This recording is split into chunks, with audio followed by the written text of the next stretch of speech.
I've wood turned a lot of bowls, and what I'd like to start learning how to make are hollow forms, which is a term used for something that's kind of a bowl, except it's got a very narrow opening at the top. It's sort of a form that's hollow with a very narrow hole to get the material out of the center. And it's a little less of a utilitarian bowl and more of a art piece. Something that you would put on a shelf to display instead of something you'd put popcorn in. So I got some fir and some maple a couple of years ago now, I think. I turned a bowl out of some of the fir. Another thing that I made with the fir was I started to play with a hollow form shape. I had got a hollowing tool a few years ago that then just sat on the shelf and never got used. This was kind of my first attempt at trying to make something was still kind of bowl shaped, but it had a smaller opening at the top. It came out okay, didn't break anything, didn't hurt myself, so I figured it's a success. Then I started to work on some of the pieces of maple that I had also got in this load of wood. Another thing that I had received was a much better hollowing tool from Carter and Son Toolworks. They have a new hollowing tool that has a couple of different cutters that go on it. And it has a straight bar for going in deep into the inside of the hollow form. And it has a curved bar for getting behind the lip of the form. The first one I did turned out pretty well. I sanded it smooth, and I sort of finished it while the wood was still green. And I had a piece of monkey puzzle that I also did a hollow form practice bowl on. Then I started to get a little more serious. I really tried to make something that I would like with another one of the pieces of maple. So I made another form. I actually made another one after that. These turned out really nice, and I let them dry, but one issue was that, unlike a bowl, you don't turn off the cut side that you mount the faceplate to, and I still had the screw holes around the opening. And I was wondering about what to do about that. The sort of default issue would just be either turn the shape small enough that the holes go away, or just fill the holes with wood filler and call it good. But I was beginning to think maybe I could cut out the places where the holes were on the CNC machine and put in some kind of shape there. What I realized would be kind of a neat thing to do would be to make a ring that would form the opening at the top. I could also solve the drill hole problem, and I could make kind of a decorative opening for the hollow form. So I made a ring out of walnut. I glued together 8 sections. I started with just the 2 halves, as they weren't going together perfect. I glued all the pieces on the 2 halves. Then once those were dry, I could sand the 2 halves flush and then glue the ring together. And that made a nice, perfect ring.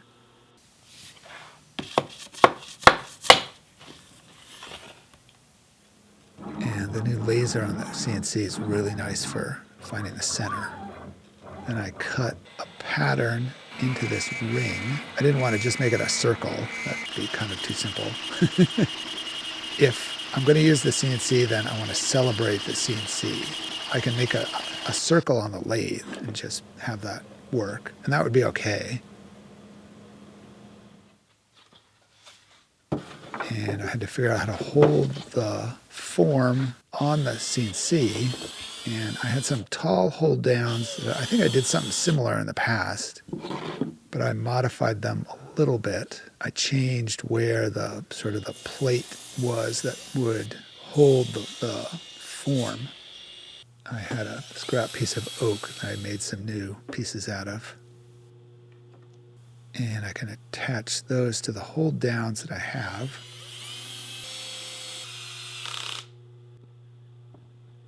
So the idea with this is to run a hose clamp around all of these hold downs and that clamps all these hold downs to the wood turned form. Then I can hold the hold downs down to the CNC table. I was wondering about cutting more of a curve into the vertical surface on these, or cutting a slot so I'd have sort of 2 points of contact. In the end, I just left it simple and it worked just fine. I didn't have to get too fussy with how this touches the wood-turned shape. This first one, the hose clamp was a little bit higher than the center of the form, so it sort of lifted all of the hold downs up.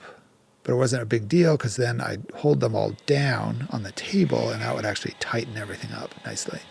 And it was really solid once everything was together. Then I can cut that same shape into the top of the wood-turned form. And it kind of came apart a little bit violently, but not as bad as I was afraid it might do. So I put the piece in and it fit, and I wanted to make sure it was going to fit, and then it wouldn't come out, of course, because it has to come out exactly vertically. It can't come out crooked or it won't move. But I did manage to get it out. And so I just added some glue.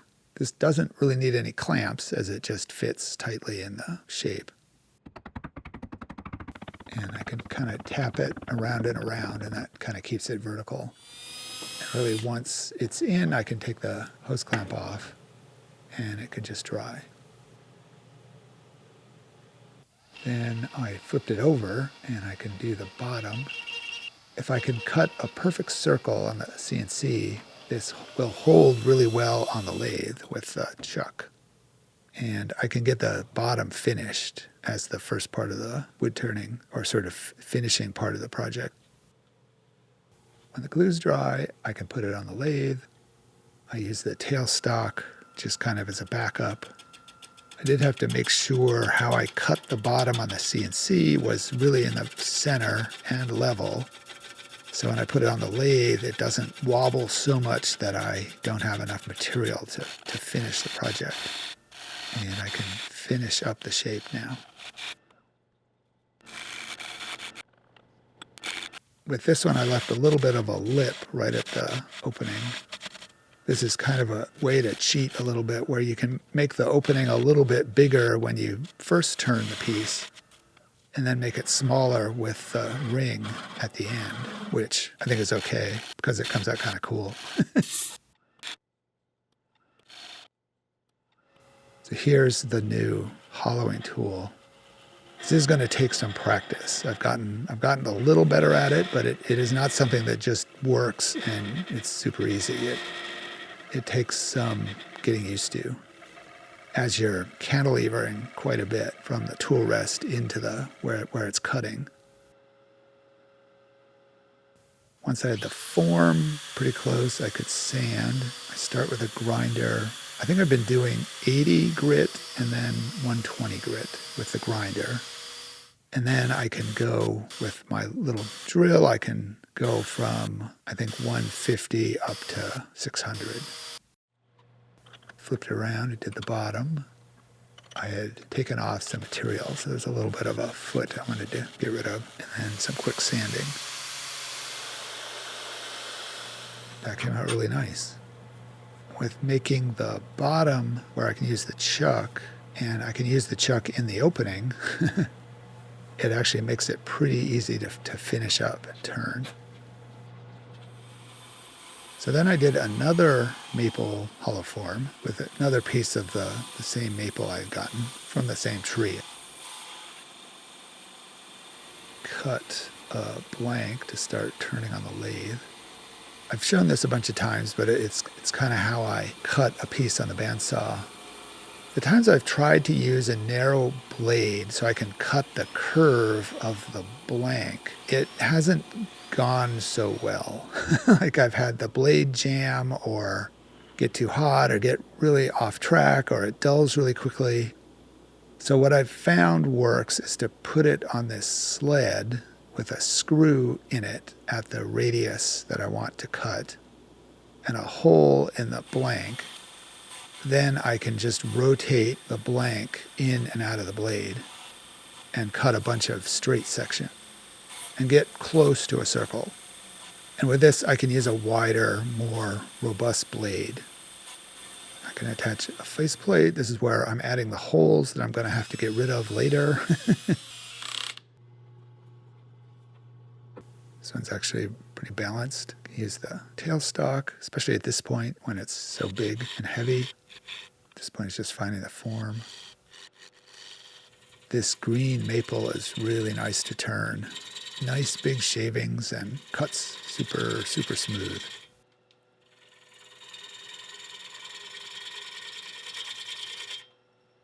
Started to find the place for the chuck. For some reason I had the autofocus turned on, so it's trying to figure out what to focus on.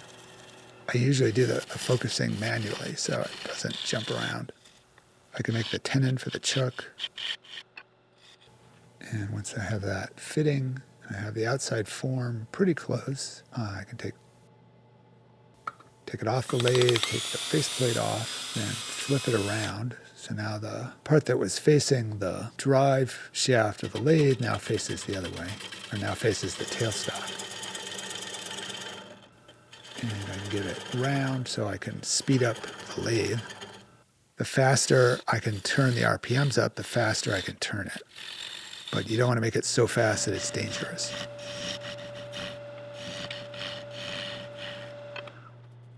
I'm going to start using the hollowing tool. So this is the straight bar. It helps to drill out the center, as you can use it as a depth gauge to know how deep to go, and it's really hard to turn the very center as it's not really moving. I was trying the different tips on the hollowing bar. There's a sort of pointed kind of linear one. I think that's the one really to remove material. I think this teardrop shape one I have on is more for finishing, but it sort of feels smoother. So it feels like it's doing more, but I don't think it really is. Hollowing out the inside is a long process. It's a lot of cutting a bunch and then blowing that material out through the hole and then cutting some more. It really helps to have an air compressor. And I can start to try and get in on the sides. And this is a kind of turning where you're not necessarily seeing what you're cutting. You kind of have to go by feel, which is where the learning curve is, I think.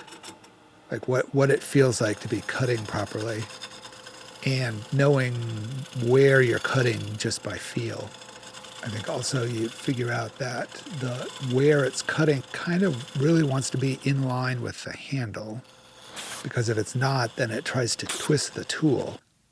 As much as you want the cutting tip to be off to the side, to cut the side of the form, it gets more and more difficult as you do that, as it's trying to twist the tool. All that cutting force is going into your arm. And for this one, I made a ring with some decorative pieces. I had some Paduke, I think, a strip of it left over from something that I put in between the segments.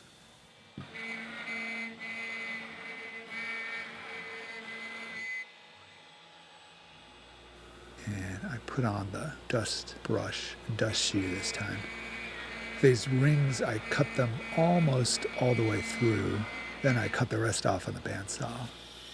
I can put it into the opening on the form upside down or flipped over. That bit at the bottom that I'm cutting through won't matter. And it's the same process to hold this form on the table. This one worked a little better as the vertical section on the form was a little higher.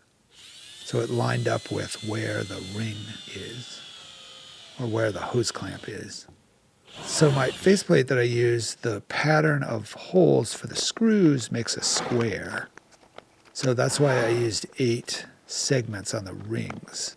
So I could have the petals on the rings that I cut line up and cover where the screw holes are in the form.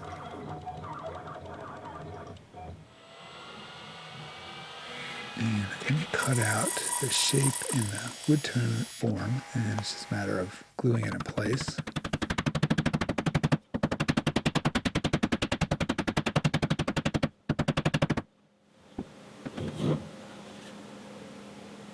I sanded the ring that I just put in.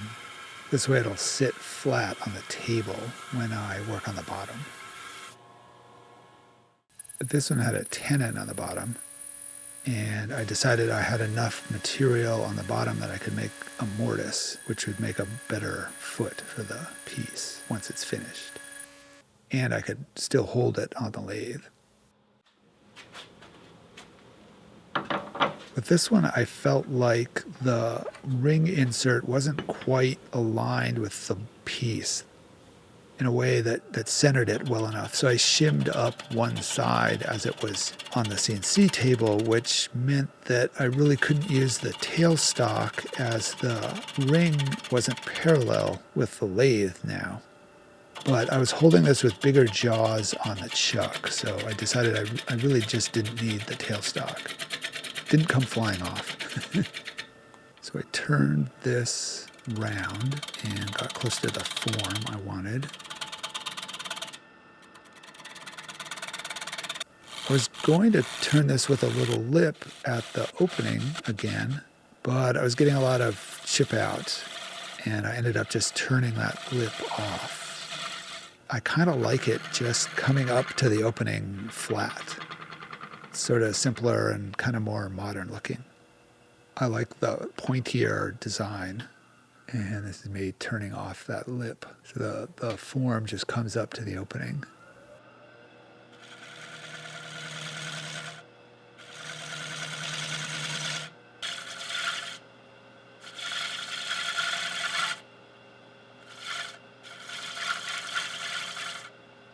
Worked on the inside of the lip a little bit. It's always a little bit nerve-wracking. You get one tiny catch and destroy the whole project. It went okay.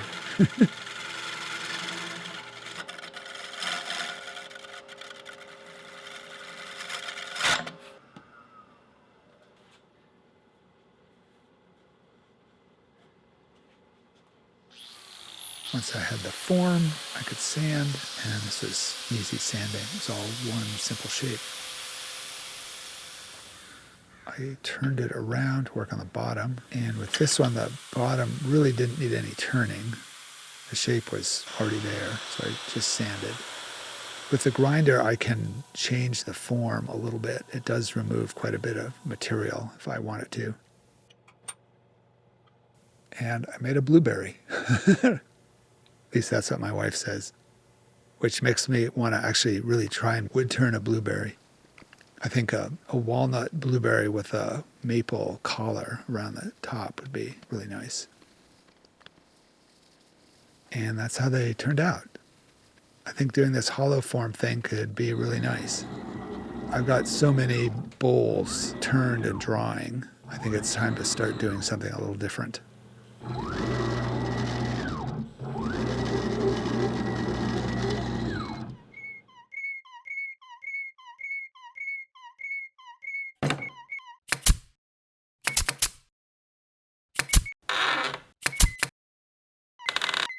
Thanks for watching.